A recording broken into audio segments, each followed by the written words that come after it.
चलिए, आज जो हम जो टॉपिक पढ़ रहे हैं सबसे इम्पोर्टेंट टॉपिक है। टॉपिक का नाम है स्लम्प सेल। Section 50 B. ध्यान देना बेटा, सेक्शन कौन सा है? 50 बी। अब दूसरी चीज आपको ये समझना है कि टॉपिक किस किस के लिए रेलेवेंट है। सबसे पहले जो ये रेलेवेंट है, CS professional, second CS executive और थर्ड सीएमए इंटर। क्लियर? अब सीएस प्रोफेशनल में ये कहां पे है? डायरेक्ट टैक्स के चैप्टर में मिलेगा आपको।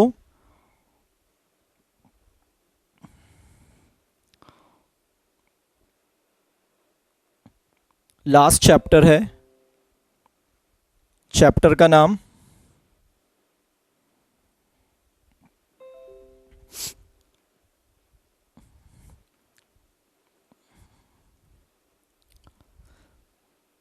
एक मिनट रुकना। फिर सीएस एग्जीक्यूटिव में कैपिटल गेन, सीएमए इंटर में भी कैपिटल गेन। लेकिन बेटा याद रखना, जिनका प्रोफेशनल है, प्रोफेशनल में पूरा कैपिटल गेन चैप्टर सिलेबस में नहीं है। पूरा कैपिटल गेन चैप्टर सिलेबस में नहीं है। उन्होंने उसमें लास्ट चैप्टर में कई तरह के डिफरेंट चीज़ों की टैक्सेशन दिया है, गिफ्ट दिया है। वहाँ पे स्लम सेल का कंसेप्ट दिया हुआ है। क्लियर? तो काफ़ी रिलेवेंट है। थ्योरी भी इसकी रिलेवेंट रहेगी और एज वेल एज प्रैक्टिकल। मैं पूरा थ्योरी बता रहा हूँ, साथ में 3 प्रैक्टिकल हैं, वो तीनों कंप्लीट करा देता हूँ। मोर देन सफिशिएंट रहेगा executive as well as professional के लिए। क्लियर? चलिए, अब सबसे पहले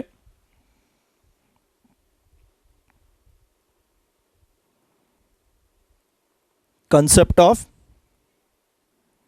slump sale. Section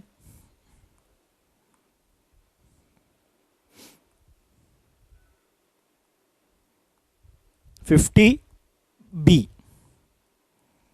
section 50 B. तो सबसे पहले तो अपने को ये समझना है कि स्लम सेल का कंसेप्ट एक्चुअल में है क्या। क्लियर? अब देखो,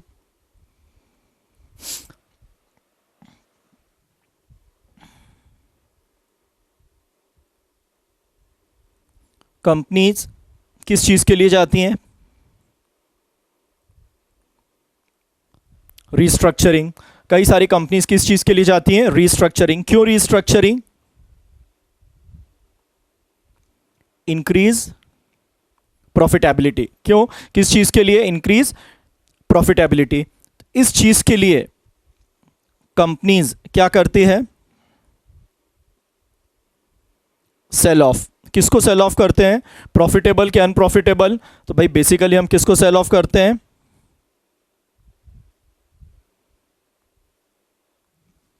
अनप्रॉफिटेबल बिजनेस को। क्लियर? किसको सेल ऑफ करते हैं? अनप्रॉफिटेबल बिजनेस को। क्लियर? अनप्रॉफिटेबल बिजनेस को। अब उसको एमलगमेशन तो बोलेंगे नहीं, तो उसको हम क्या बोलते हैं? डिमर्जर। उसको क्या बोलते हैं? डिमर्जर। अलग कर देते हैं। क्लियर? अनप्रॉफिटेबल बिजनेस को। अब देखो होता क्या है। फॉर एग्जाम्पल, एक एक्स लिमिटेड कंपनी है। कौन सी कंपनी है? X limited. इसके 2 डिवीजन है, हार्डवेयर एंड सॉफ्टवेयर। इसके कितने डिवीजन्स हैं? 2 डिवीजन्स हैं, हार्डवेयर और सॉफ्टवेयर। हार्डवेयर में भी असेट्स हैं और लाइबिलिटीज, इसी तरह सॉफ्टवेयर में भी असेट्स हैं और लाइबिलिटीज। क्लियर? अब ध्यान देना, अब जो असेट्स हैं तो इसमें डेप्रिशिएबल, नॉन डेप्रिशिएबल और क्या रहेगा, स्टॉक और अदर टाइप के असेट्स रहेंगे। इसी तरह लाइबिलिटीज, तो हार्डवेयर में भी क्या रहेगा, डेप्रिशिएबल, नॉन डेप्रिशिएबल, स्टॉक और अदर्स।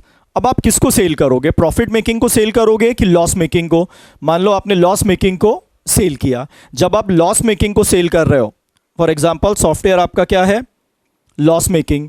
अब रिस्ट्रक्चरिंग में आपने क्या किया, जो लॉस मेकिंग है इसको आपने उठा के क्या कर दिया, ट्रांसफर। इसको उठा के क्या कर दिया, ट्रांसफर।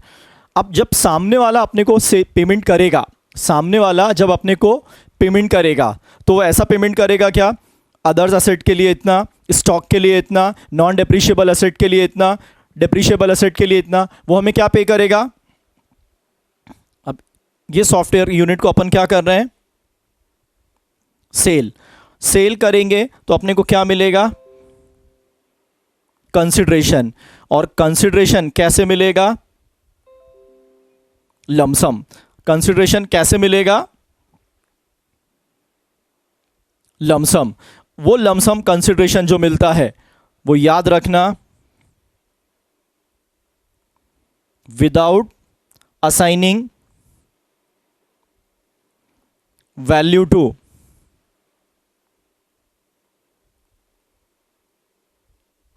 इंडिविजुअल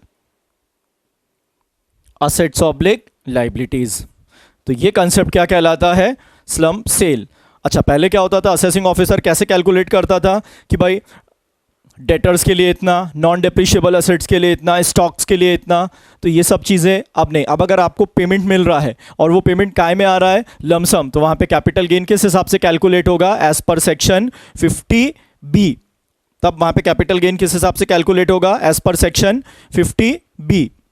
कंसेप्ट क्या कहलाएगा, स्लम सेल। कंसेप्ट क्या कहलाएगा, स्लम सेल। क्लियर? चलिए पहले इतना ड्रॉ करिए, फिर बोल रहा हूं। एग्जीक्यूटिव में पूरा कैपिटल गेन में चैप्टर और टॉपिक दिया हुआ है, सीए में इंटर में भी है, और सीएस फाइनल में लास्ट चैप्टर में इसको दिया हुआ है। कौन से चैप्टर में, लास्ट चैप्टर में, नोट डाउन करो।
क्लियर? जब भी हम अंडरटेकिंग को सेल करते हैं, सामने वाला जो हमें पेमेंट करता है तो पेमेंट हमें लमसम करता है। पेमेंट क्या करता है, lump sum, without assigning value to individual assets और लाइबिलिटीज। उस टाइम जो हम कैपिटल गेन निकालेंगे वो कैपिटल गेन किस सेक्शन से निकलेगा, सेक्शन 50B। क्या कहलाएगा कंसेप्ट, स्लम सेल। क्या कहलाएगा concept, slump sale. Clear? Notes में नीचे लिंक में डाल दूंगा, तो वहां से आप कॉपी डाउनलोड कर लेना।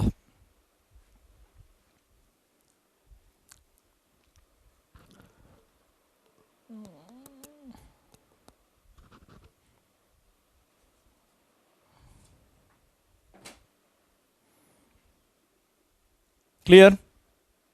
चलिए अब आ जाते हैं अपन थ्योरी। जिनके पास ऑलरेडी नोट्स है, point number 35, page number 11.37, capital gain in case of slump sale. Section कौन सा लग रहा है, 50B। प्रोफेशनल के लिए बहुत इंपॉर्टेंट है, क्वेश्चन आने के काफ़ी चांसेस रहते हैं। कहाँ पे मिलेगा प्रोफेशनल वालों को, डायरेक्ट टैक्स 9th चैप्टर है वो मॉड्यूल का, स्पेसिफाइड ट्रांजैक्शंस। चलो, what is slum sale? Slump sale means transfer of one or more undertaking. क्या बोला? What is slum sale? Slump sale means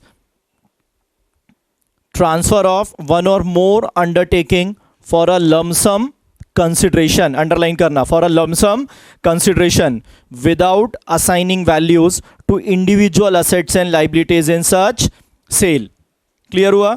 मतलब सिंपल देखो कि मैं सॉफ्टवेयर की यूनिट को क्या कर रहा हूं, ट्रांसफर कर रहा हूं। मेरे पास असेट्स भी हैं और लाइबिलिटीज। असेट्स में डेटर्स भी हैं, नॉन डेप्रिशिएबल असेट्स भी हैं, डेप्रिशिएबल असेट्स भी हैं, नॉन डेप्रिशिएबल असेट्स भी हैं, स्टॉक्स भी, अदर और लाइबिलिटीज। लेकिन जब मुझे पेमेंट मिल रहा है तो पेमेंट किसी एक एक असेट्स के नहीं मिल रहा है, पेमेंट मुझे कैसा मिल रहा है? लमसम। पेमेंट मुझे कैसा मिल रहा है? Lump sum.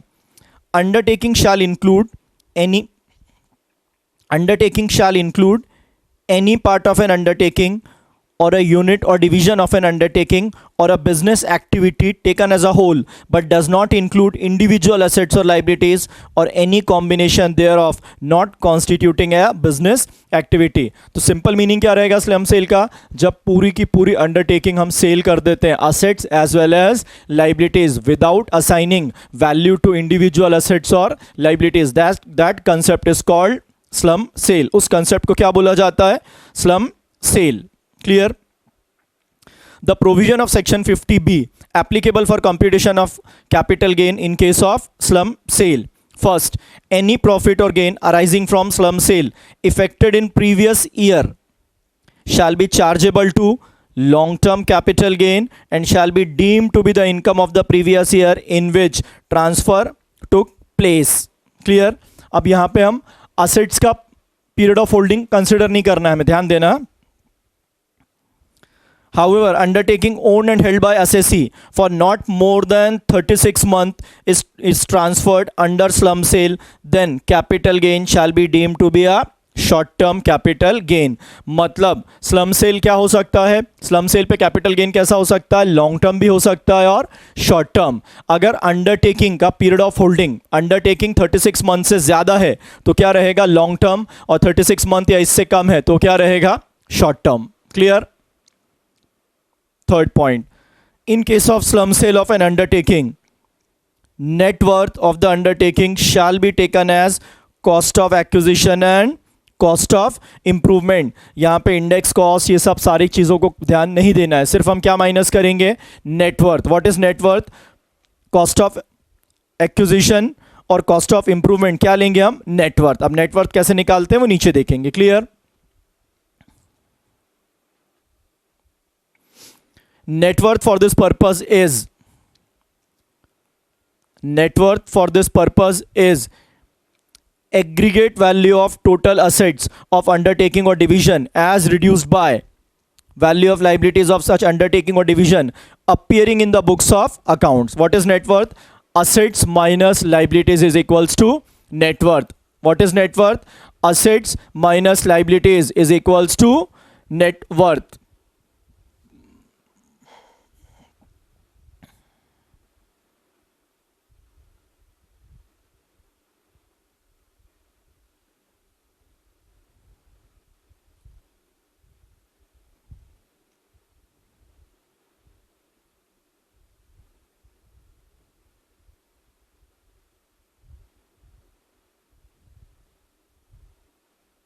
Clear? However, following point should be considered. Any change in value of assets on account, ध्यान देना, revaluation of assets shall be ignored। कभी भी हम revaluation को consider नहीं करेंगे। In case of depreciable assets, aggregate value of assets of such undertaking or division shall be, depreciable asset में क्या लेंगे?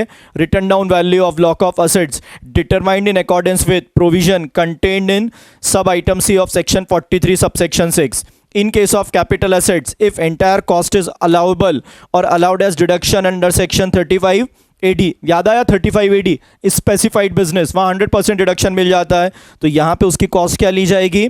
नील। मतलब डेप्रिशिएबल असेट में कॉस्ट क्या लेना है? WDV। 35 AD के लिए अगर डेबिट हो चुका है नील, और नॉन डेप्रिशिएबल असेट का अगर केस है तो क्या लेंगे हम? Book value shall be taken, net worth कभी भी क्या नहीं आ सकती, नेगेटिव। नेक्स्ट सबसे important, benefit of indexation will not be available, benefit of indexation shall not be available. Every SSC in case of slum sale shall furnish along with return of income a report from a chartered accountant in form number 3CEA indicating computation of net worth of undertaking or division as the case may be, and certifying that net worth of undertaking or division as reduced may be, as case may be, has been correctly arrived at. Clear?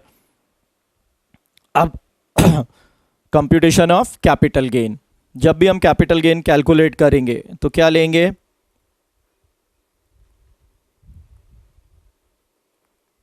Full value of consideration minus expenses of transfer minus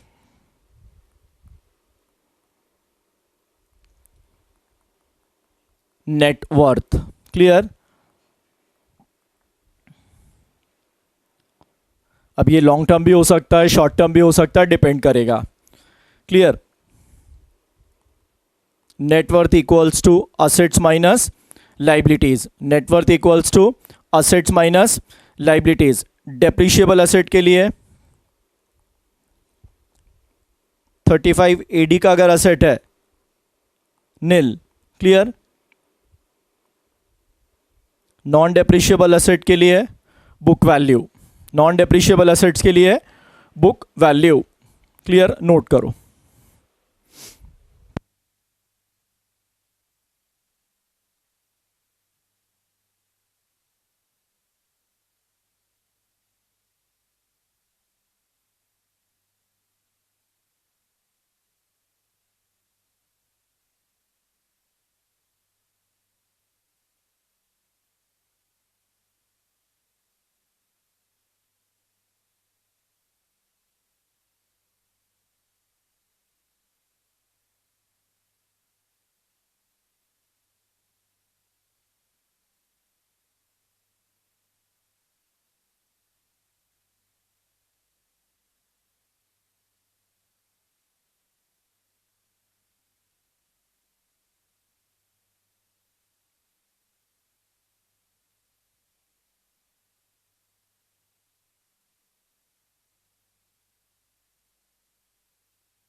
clear?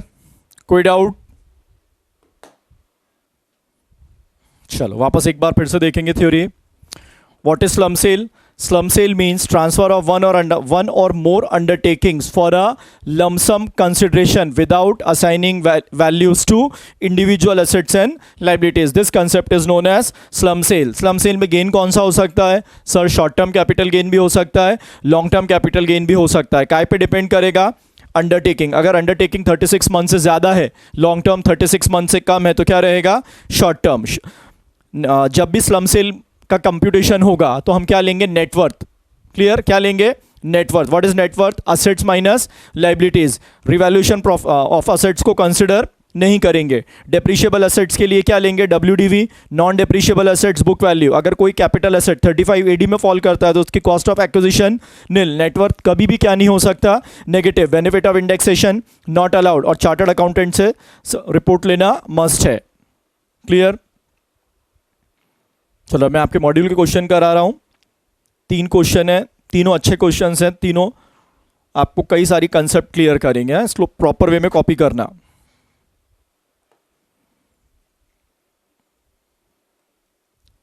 चलिए, x limited है several undertaking carrying on several business during the year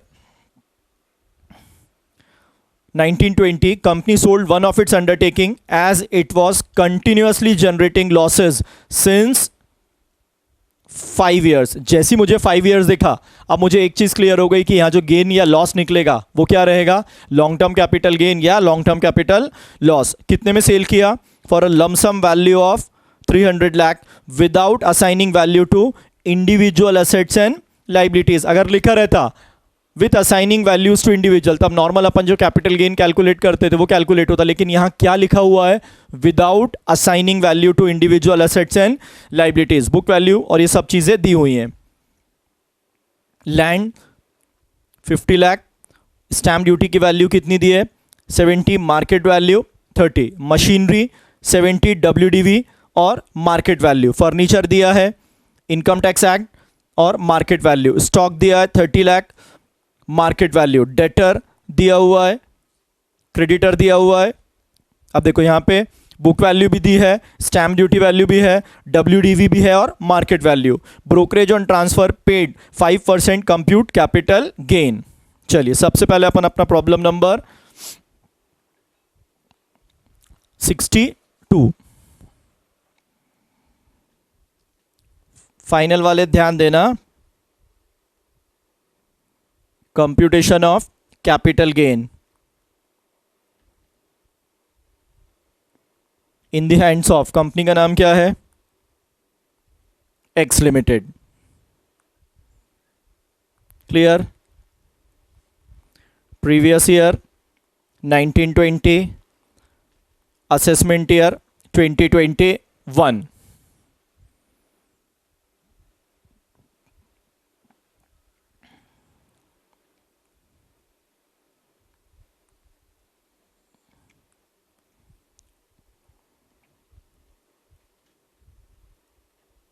सबसे पहले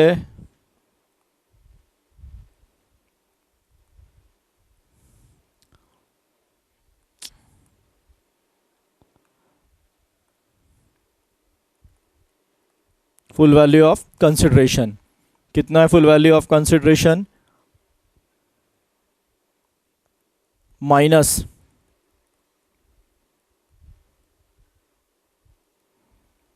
expenses on transfer. नीचे देखो क्या लिखा है, brokerage on transfer paid at the rate 5%. तो ब्रोकरेज हमेशा काय पे रहता है, नेट से सॉरी सेल कंसिडरेशन पे. तो अपना सेल कंसिडरेशन कितना है,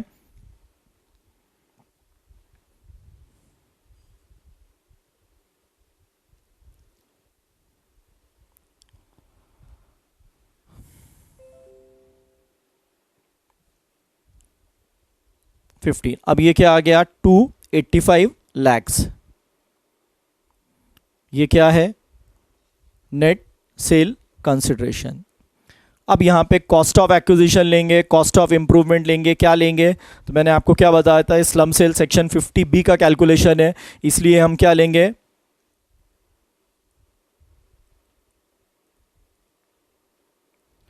माइनस नेटवर्थ. और इसको यहाँ पे मैं क्लोज कर दूंगा. अब नेटवर्थ के लिए सी वर्किंग नोट नंबर 1. क्लियर. तो हमेशा याद रखना बेटा, नेटवर्थ का कंप्यूटेशन वही नहीं करना है, नेटवर्थ अलग से आप वर्किंग नोट बनाओ. क्लियर. वर्किंग नोट नंबर 1 क्या कैलकुलेट कर रहे हैं, नेटवर्थ. तो what is net worth, assets minus liabilities. तो सबसे पहले असेट्स. तो असेट्स में सबसे पहले क्या लेंगे हम, अपना पहला लैंड. लैंड को डेप्रीशिएबल है कि नॉन डेप्रीशिएबल, नॉन डेप्रीशिएबल. तो लैंड की हम क्या लेंगे, बुक वैल्यू. अब क्वेश्चन में देखो बुक वैल्यू कितनी दी है, 50 lakhs. उसके बाद क्या दिया है, मशीन. मशीन कौन सी एसेट है, डेप्रीशिएबल एसेट है. तो हम क्या लेंगे, WDV. तो मशीनरी की WDV एज पर इनकम टैक्स एक्ट कितना है, 60. क्लियर. उसके बाद फर्नीचर. फर्नीचर का भी हम क्या लेंगे, WDV. कितनी है फर्नीचर की WDV, 90. क्लियर। फर्नीचर की WDV 90। इसके बाद स्टॉक, ये भी बुक वैल्यू पे आएगा, कितना 30। उसके बाद लैंड, मशीनरी, फर्नीचर, स्टॉक, एक और बचा है डेटर्स, ये भी काय पे, बुक वैल्यू कितना है debtors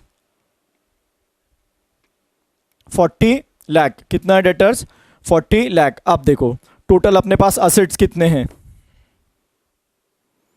50 plus 60 plus 90 plus 30 plus 40 minus liabilities. अब लाइबिलिटीज में देखो काय की डिटेल दी है, सिर्फ किस चीज की डिटेल दी हुई है,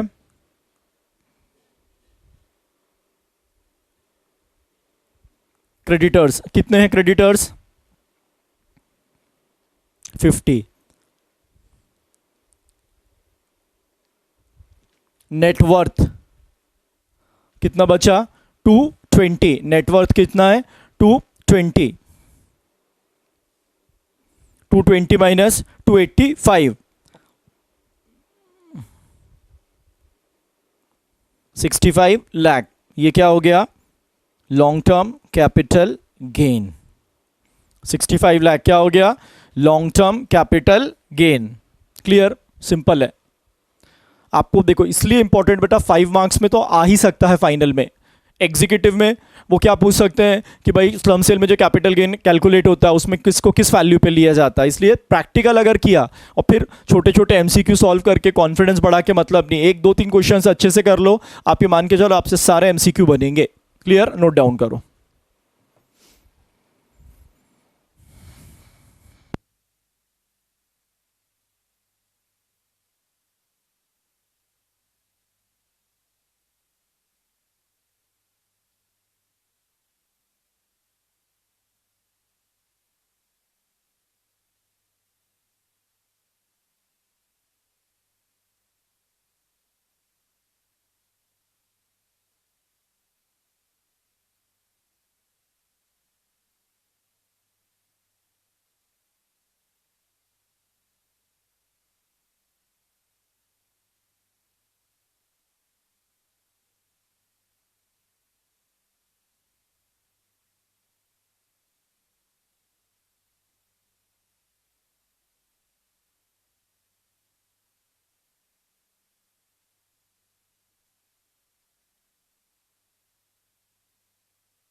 प्रोफेशनल के आराम से प्रॉपर वे में कंप्यूट करना भाई, कैलकुलेशन, प्रेजेंटेशन, कैसा working note.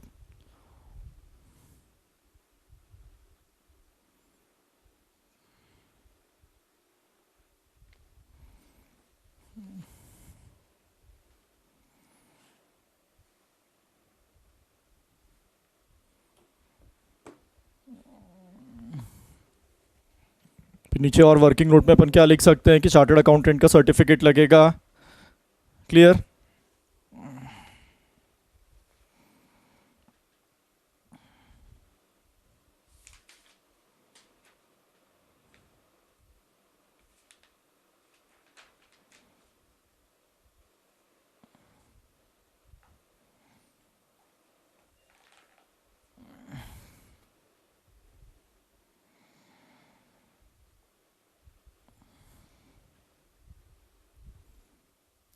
Clear?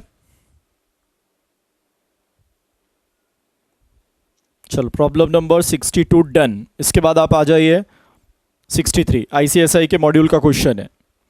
Mohan is a proprietor of a photo film agencies which has two units, one for printing and other for binding. He transferred by way of some slum sale one of unit 2 as on April 1 2019 for a total consideration of 50 lakh. Expenses on sale were 0.5%. Unit started in the year 1213. 1213 में मतलब 36 month से ज़्यादा। तो ये कौन सा रहेगा, long term की शॉर्ट टर्म? ये कौन सा रहेगा, लॉन्ग टर्म कैपिटल गेन या लॉन्ग टर्म कैपिटल लॉस। किस यूनिट को सेल किया, यूनिट 2, जबकि डेटा किस किस यूनिट का दिया है, यूनिट 1 का भी दिया है और यूनिट 2 का भी दिया है। क्लियर? चलो बिल्डिंग दिया हुआ है, machinery, debtors, other assets. Clear? फिर उसके बाद कैपिटल रिवैल्यूएशन रिजर्व दिया है, बैंक लोन दे के रखा है, क्रेडिटर दे के रखा है।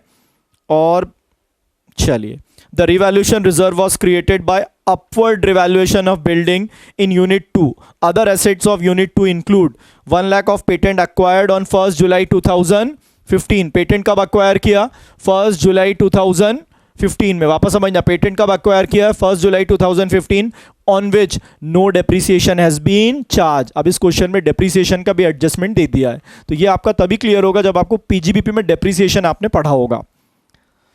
75% of creditors and 25% of bank loan is for unit 2. Compute capital gain on slum sale for AY 2021.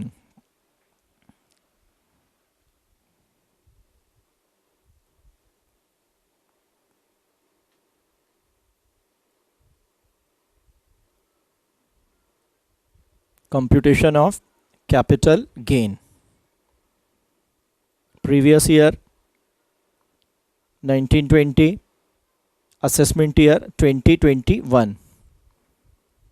सबसे पहले फुल वैल्यू ऑफ कंसिडरेशन। अब आपका फुल वैल्यू ऑफ कंसिडरेशन कितना है,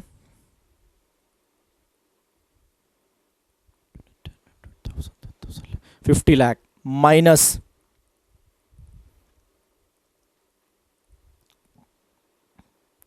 एक्सपेंसेस ऑन ट्रांसफर। देखो क्वेश्चन में कितना दिया हुआ है, एक्सपेंसेस ऑन ट्रांसफर 0.5, 50 लाख का 0.5 कितना हो जाएगा, 25,000। ये जो मेरा फिगर आएगा that is called net sale consideration, 49,75,000। अब इसमें से मैं क्या माइनस करूंगा, नेट, इसमें से मैं क्या माइनस करूंगा, net worth. Net worth minus करने के बाद मेरा लॉन्ग टर्म कैपिटल गेन भी आ सकता है और लॉन्ग टर्म कैपिटल लॉस। अब इस नेटवर्थ का कंप्यूटेशन में यहाँ पे नहीं, ये नेटवर्थ कहाँ कैलकुलेट करूँगा, सी working note. Clear?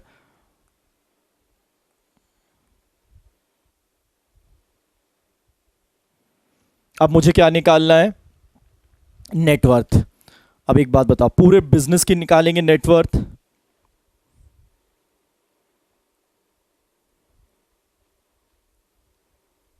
Net worth for unit 2। तो सबसे पहले असेट्स, असेट्स में देखो सबसे पहले नेटवर्थ हम किसका निकालेंगे,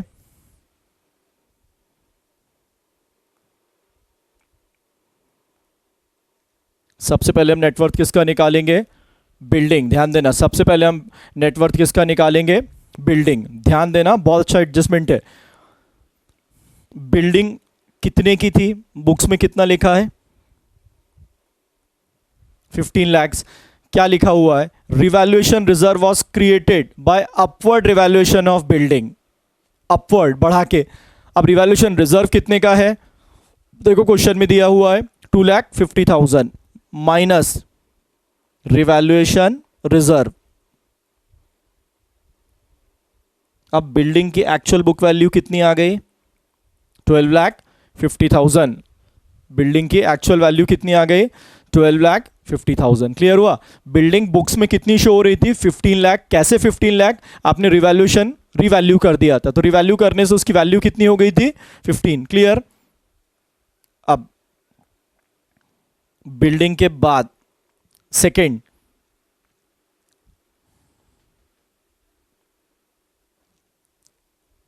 में लेता हूं डेटर्स। कितने हैं डेटर्स, 5 लाख। उसके बाद मशीनरी, तो हम ये अजम्पशन लेंगे कि मशीनरी WDV पे दी है,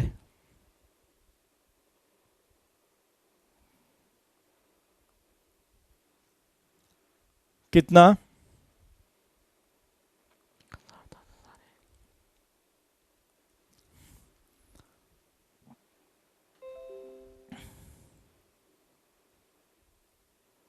अदर एसेट्स, अदर एसेट्स कितने की दी हुई है।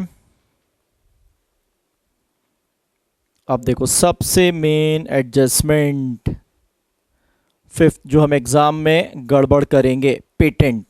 पर मैं अभी पेटेंट की वैल्यू नहीं लिख रहा हूं,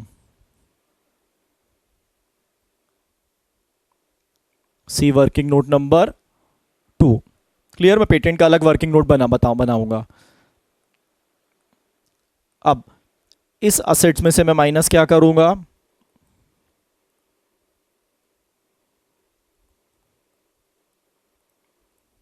लाइबिलिटीज। अब लाइबिलिटीज में मेरे पास क्या है, लाइबिलिटीज में क्या देके रखा है उन्होंने, क्रेडिटर।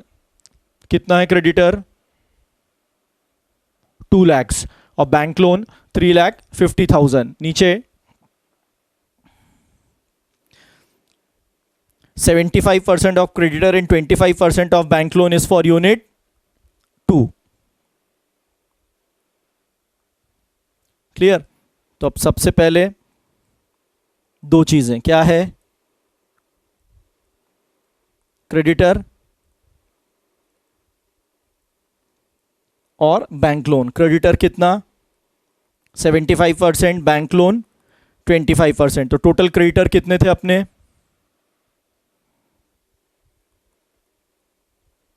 2 लाख। बैंक लोन कितना था,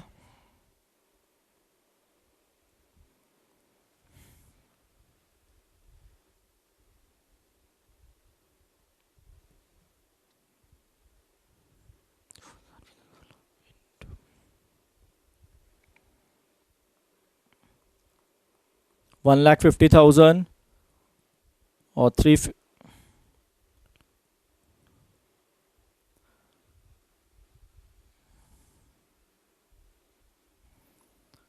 और बैंक लोन आएगा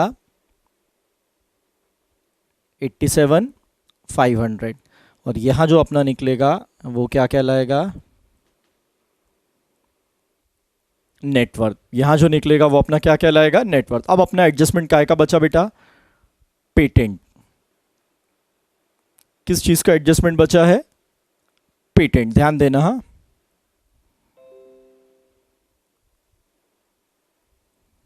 पेटेंट परचेज कब किया आपने, 1 जुलाई 2015।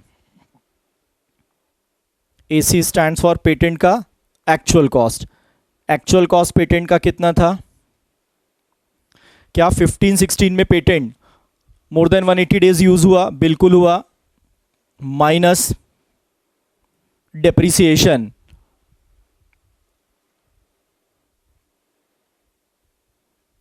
कितना बचा 75,000। पेटेंट इंटेंजिबल असेट्स में आता है, और इंटेंजिबल असेट्स में हमने पीजीबीपी में पढ़ा था डेप्रिसिएशन कितना लगता है 25%। क्लियर हो गया। अब ये वैल्यू कब आ गई 1/4/2016।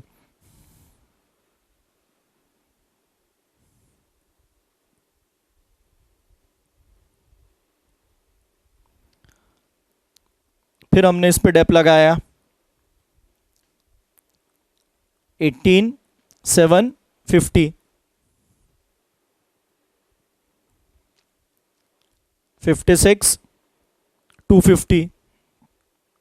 ये वैल्यू कब आ गई 1/4/2017। अब वापस इस पे मैंने क्या चार्ज किया डेप 56,250 इंटू 25%।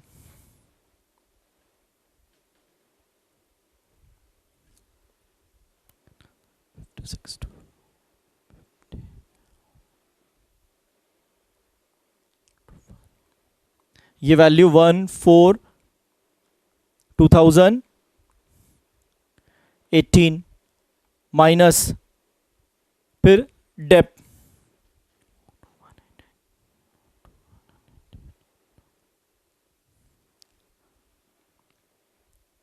1054। अब ये वैल्यू कब आई 1/4/2000। ये एक्चुअल उसकी WDV है, ये एक्चुअल उसकी क्या है 6 WDV, ये उसकी एक्चुअल क्या है WDV। क्लियर। अब पेटेंट की वैल्यू 31,641।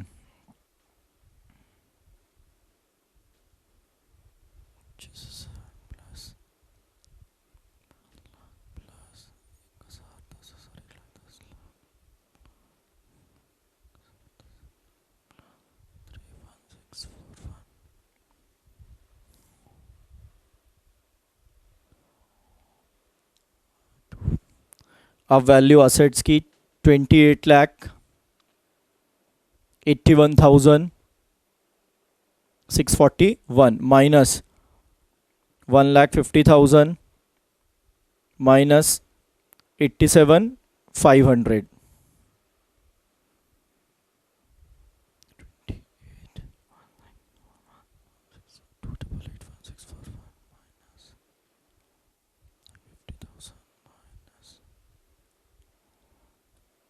नेटवर्थ कितना 26,44,141।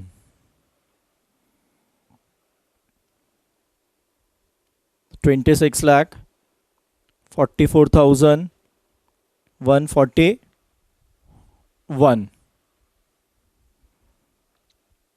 49,75,000 माइनस 26,44,141,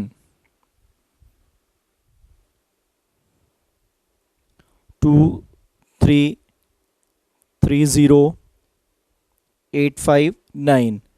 ये हमारा क्या आ गया लॉन्ग टर्म कैपिटल गेन। ये अपना क्या आ गया long term capital gain. Clear हुआ। खासकर बेटा CMA इंटर और CS फाइनल प्रोफेशनल, क्योंकि सब्जेक्टिव है आपका, और एग्जीक्यूटिव वाले कैसे भी सॉल्व करो, बट सॉल्व कर लो सारे कंसेप्ट, डिप्रिसिएशन भी क्लियर हो जाता है, फिर आपका नेटवर्थ कैसे निकलेगा, ये सब चीज़ें क्लियर करो कॉपी।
क्लियर? चलिए,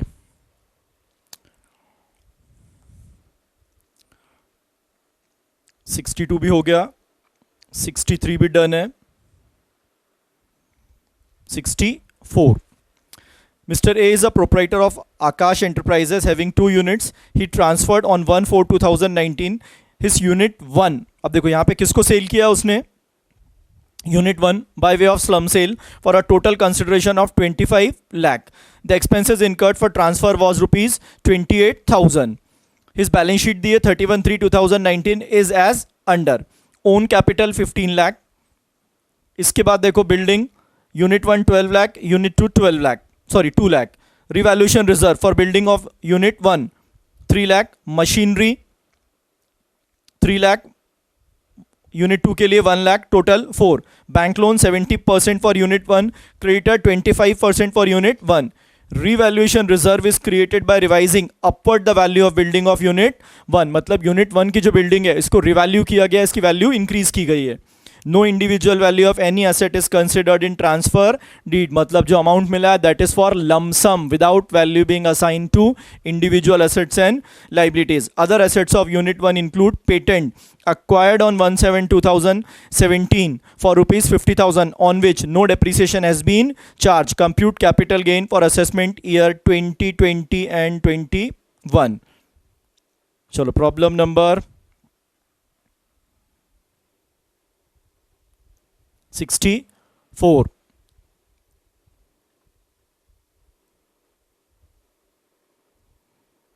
Computation of capital gain.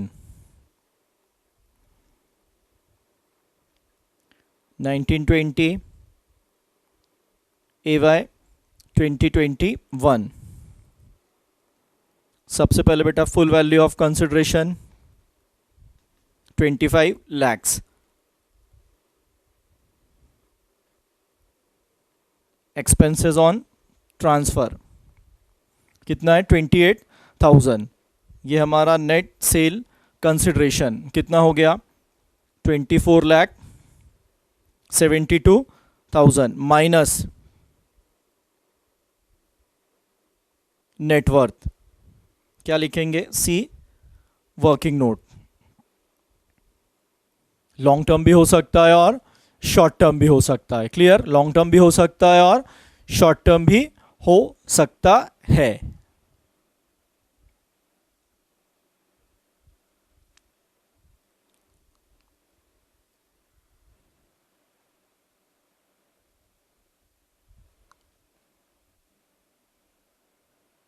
Clear? अब क्या कैलकुलेट करना है?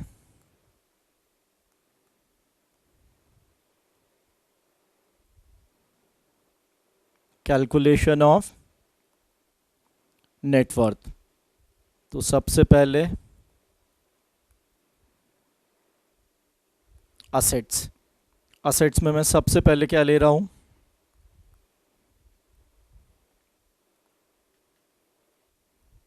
बिल्डिंग. बिल्डिंग कितनी थी? वापस समझना, बिल्डिंग की वैल्यू कितनी दी है यूनिट 1 के लिए?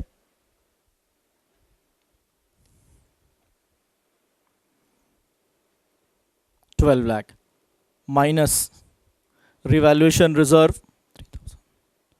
3 लाख. तो बिल्डिंग की एक्चुअल बुक वैल्यू 9 लाख. उसके बाद क्या है? मशीनरी. कितना है मशीनरी? 3 लाख. अपन ये मान के चलेंगे कि अजम्पशन लेंगे कि मशीनरी WDV पे ही है. इसके बाद क्या दिया है? डेटर्स. डेटर्स भी काय पे है? Book value. कितना है डेटर्स यूनिट 1 का? 1 लाख. क्लियर? इसके बाद अदर एसेट्स. अब देखो अदर एसेट्स में एडजस्टमेंट है. Other assets of unit 1 include patent. मतलब मैं दो चीजें कर दे रहा हूं.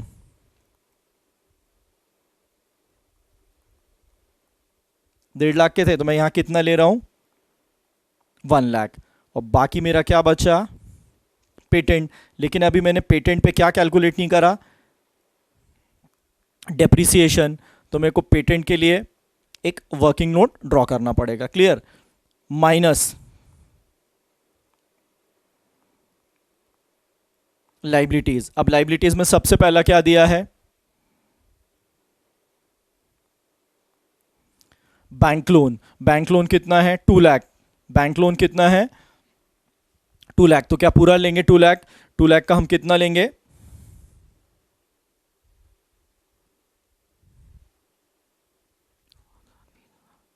इंटू 70%। तो bank loan 1,40,000।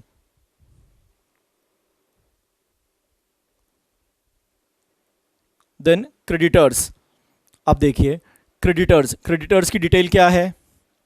25% for unit 1। Total creditors कितने? 1,50,000 इंटू 25%। तो कितना आ गया? यहां जो आएगा ये अपना क्या कहलाएगा? Net worth. क्लियर? अब मुझे क्या निकालना है, ध्यान देना।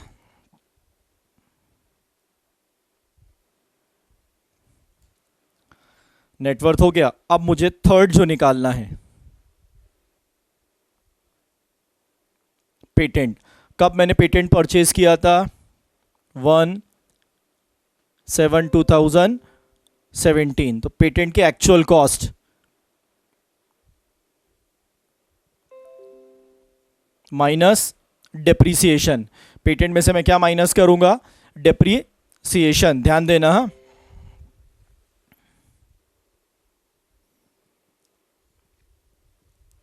50,000 इंटू 25%।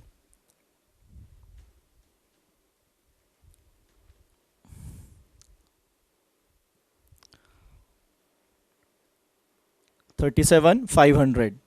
ये वैल्यू कब की है? 1/4/2018। फिर इस साल हम क्या लेंगे?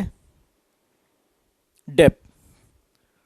37,500 इंटू 25%, 9375। अब ये मेरी WDV कब की आएगी? 1/4/2019। एडजस्ट करने के बाद 37,500 माइनस 9375, 28,125, 28,125। अब टोटल असेट्स देखिए, 9 lakh plus 3 lakh plus 1 lakh plus 1 lakh plus 28,125, 14,28,000, 14,28,125 minus 1,40,000 minus 37,500। तो नेटवर्थ 12,50,625, 12,50,625। अब यहाँ पे अपनी नेटवर्थ 12,50,625 माइनस 24,72,000।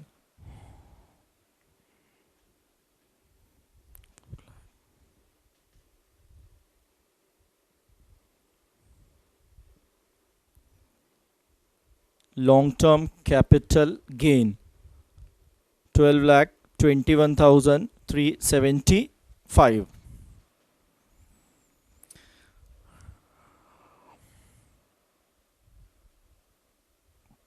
यहां भी ये अजम्पशन लिया है कि undertaking more than 36 months. Clear? करिए कॉपी।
क्लियर?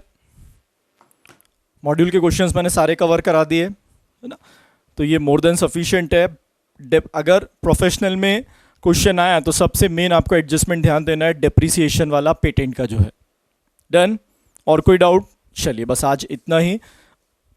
एक बार और इसको घर पे रिवाइज कर लेना तो आपका टॉपिक कंप्लीट हो जाएगा।